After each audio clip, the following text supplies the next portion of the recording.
First impressions when you come in the foyer here, it is a little bit of a runway, but it doesn't feel narrow. Feels pretty good. Room here, which would probably be most likely used for an office or whatnot, felt good, really good size, and these windows provided some good natural light. Garage is it's kind of on the smaller size of a 2-car. Definitely nothing to write home about. Coming in from the garage, you got a little entry here. They had a little stop and drop. You got the HVAC system inside, which is a good thing for Florida.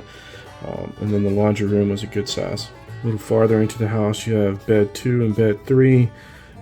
Very similar in size. You almost couldn't tell on sight. The closets are nothing special. Kind of what we've all grown up with. And the 2 here is the shared bath for bed 2 and bed 3. But also, bath 2 is the bath for any and all guests.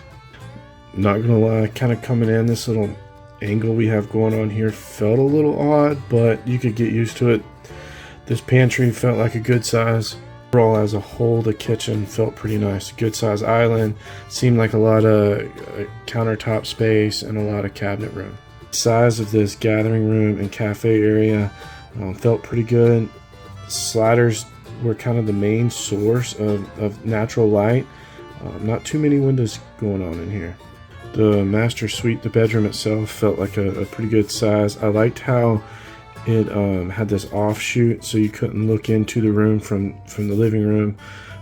The walk-in closet itself felt nice. It felt real big, actually. Standard, the owner's bath has the shower here and a large linen. The dual vanities, but no door on the throne here. No door. The model on site had a tub and then a shower, so that's of course an upgrade. This is something that easily gets missed just because you're predominantly inside the home, but at this site, the patio doesn't come covered. It's not a covered lanai.